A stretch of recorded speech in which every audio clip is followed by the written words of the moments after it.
Assalamualaikum warahmatullahi wabarakatuh. Selamat malam teman-teman semua.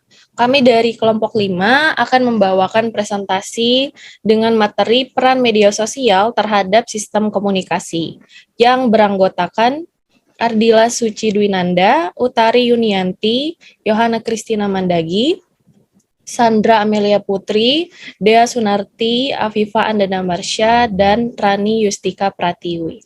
Langsung saja kita masuk ke dalam slide pertama yang akan dibawakan oleh Sandra. Silakan Sandra. Kehadiran internet sebagai media komunikasi modern telah membuat dunia menjadi semakin mudah digenggam. Hampir semua orang memiliki perangkat komunikasi yang memungkinkan untuk berkomunikasi dengan semua orang di seluruh dunia melalui media sosial. Adapun tujuannya yaitu untuk lebih mengetahui penjelasan mengenai komunikasi dan media sosial. Komunikasi adalah salah satu aktivitas yang sangat fundamental dalam kehidupan manusia. Media sosial sebagai kumpulan perangkat lunak yang memungkinkan individu maupun komunitas untuk berkumpul, berbagi, berkomunikasi, dan dalam kasus tertentu saling berkolaborasi atau bermain. Baik, terima kasih Sandra. Kita masuk slide selanjutnya yang akan dibaca oleh saya sendiri. Oke. Kehadiran media sosial sebagai dampak perkembangan teknologi informasi dan komunikasi memang sangat luar biasa. Dengan berbagai layanan yang dapat digunakan, media sosial telah merubah cara berkomunikasi dalam masyarakat. Kehadiran media sosial bahkan membawa dampak dalam cara berkomunikasi di segala bidang. Kehadiran media sosial tersebut ternyata membawa dampak perubahan cara berkomunikasi dari konvensional menjadi modern dan serba digital. Namun juga menyebabkan komunikasi yang berlangsung menjadi lebih efektif. Dengan adanya media sosial, komunikasi menjadi lebih mudah dan cepat serta lebih transparan dalam menyampaikan informasi. Baik, kita lanjut slide selanjutnya yang akan dibacakan oleh Dea. Silakan Dea.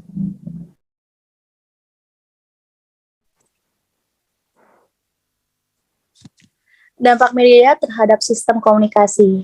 Media sosial dirancang untuk dapat menjangkau banyak orang dari berbagai kalangan usia juga peran sosial. Berbagai informasi tersebar luas dan dapat dengan mudah kita dapatkan dari sosial media. Sehingga pengguna sosial media seringkali mendapatkan lebih banyak informasi dalam waktu yang lebih cepat daripada orang yang tidak menggunakan sosial media. Baik, terima kasih Dea. Kita masuk ke slide selanjutnya yang akan dibawakan oleh Ardila. Silakan Ardila. Peran media berdampak positif bagi sistem komunikasi. Contohnya, 1. Sumber informasi. Lebih mudah dan cepat didapatkan serta lebih transparan. Informasi yang dapat ditemukan di sosial media sangat beragam, mulai dari bahan pekerjaan, pendidikan, masakan, hingga bahan ringan seperti game atau komik. Kedua, media komunikasi. Dengan jangkauan luas, kemudahan penggunaan, dan biaya yang relatif murah, contohnya dengan WhatsApp, saya bisa melakukan panggilan video pada teman saya yang berada di negara Jepang dengan biaya yang sangat murah. Yang ketiga, memperluas pergaulan, terhubung dengan teman lama ataupun membuat pertemanan baru dengan mudah. Keempat, bertukar informasi ataupun data, seperti foto atau video dengan mudah dan cepat.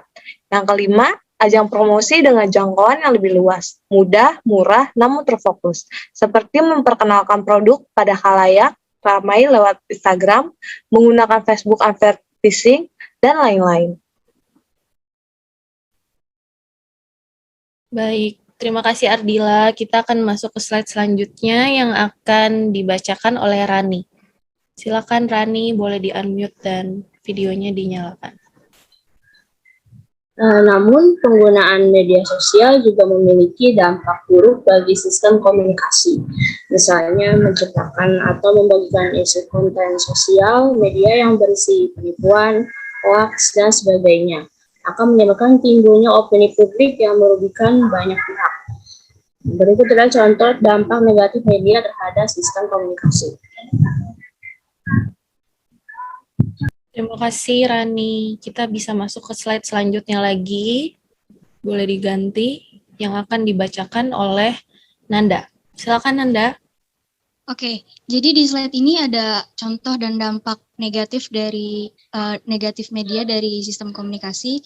Yang pertama ada terjadinya kesenjangan informasi. Di sini contoh kasusnya adalah semisal kayak masyarakat di kota dapat dengan mudah mengakses informasi atau mengupdate berita-berita terbaru, sedangkan masyarakat di kota-kota terpencil di Indonesia masih sulit untuk mengakses informasi, mengupdate berita karena kehalang oleh teknologi maupun terhalang oleh sinyal. Nah, yang kedua itu ada kecanduan media sosial. Nah, kecanduan media sosial ini maksudnya seseorang menjadi sangat terikat dengan media sosial sehingga orang tersebut acuh terhadap lingkungan sosialnya. Jadi menimbulkan sikap individualis. Selanjutnya,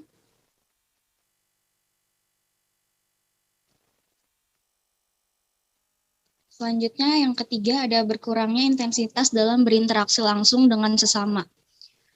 Nah, yang keempat ada menimbulkan kecemburuan sosial, misalnya dengan memposting berbagai barang, bermerek, atau semacamnya di media sosial. Yang kelima ada menciptakan identitas baru yang sama sekali tidak sesuai dengan identitas diri. Baik, terima kasih Nanda. Untuk slide yang terakhir akan dibacakan oleh Utari. Silakan. Januari 2021, Indonesia memiliki pengguna 202,6 jiwa pengguna media sosial. Presentasi media sosial yang digunakan di Indonesia yaitu sebagai berikut. 1. YouTube.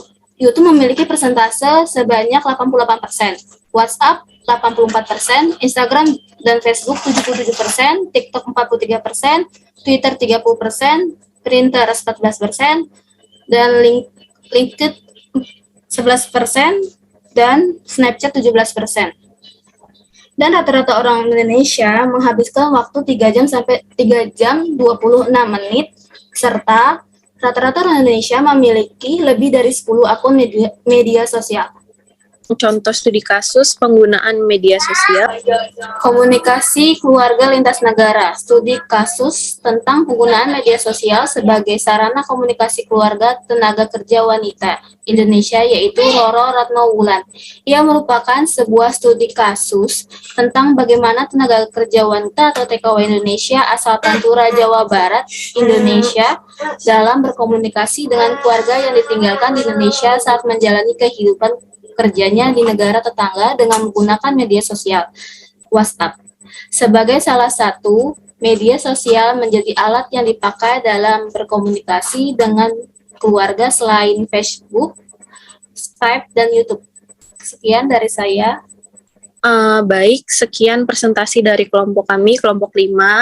Lebih dan kurangnya mohon maaf. Wassalamualaikum warahmatullahi wabarakatuh. Terima kasih.